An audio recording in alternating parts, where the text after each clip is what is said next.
બેઠકો કરો, કયક કરો, બધાને ભેગા કરો. તો આ એ બધું તમે આ જ્યારે જરૂર હોય ત્યારે તમે ક્યાં જાઓ છો? તે દી બહાર આવો ને,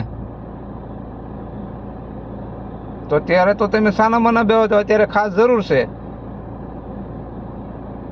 અમુક રજૂઆત કરવા વાળા છે, નથી એવું નહીં, પણ હવે એમાં એવું છે કે એની રીતે રજૂઆત કરતા હોય.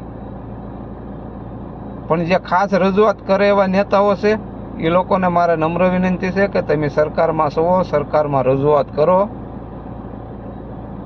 તો કંઈક આનો નિવાડો આવશે.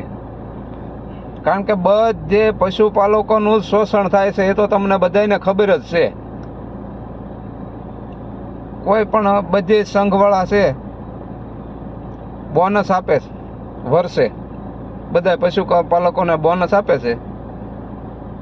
તો અમુક ડેરીવાળા, અમુક સંઘ છે ડેરીઓ, એ લોકો કેમ બોનસ આપતા નથી? માની લો કે ભાવનગર આપણે સર્વોત્તમ છે, આ બધા કેમ બોનસ આપતા નથી? આના માટે કંઈક રજૂઆત કરો ને, જાગૃત થાવ.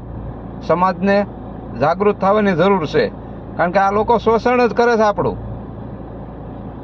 બધે શોષણ થાય. દૂધના ફેટમાંય શોષણ થાય. એટલે આની વિશે જાગૃત થાવ. તમામ સંઘવાળા જો બોનસ આપતા હોય અને આવા અમુક સંઘ જો બોનસ ન આપતા હોય તો એના વિશે આપણે જાગવાની જરૂર છે. કારણ કે આ લોકો તો જ્યાં સુધી તમે નહીં બોલો ત્યાં લગી તમારો બોર કંઈ ખપવાનો નથી, અને તમારું શોષણ જ થયા રાખવાનું છે. એટલે આના વિશે થોડોક જાગૃત થાવ, મારી બે હાથ જોડીને વિનંતી છે. બાકી કાંઈ વસ્તુ આવવાની નથી. તમે ગમે એમ કરો તો તમને કોઈ સાંભળવાનું નથી. કારણ કે નથી સાંભળવાનું એનું કારણ છે કે તમારે બહાર નીકળીને બોલવું નથી કાંઈ.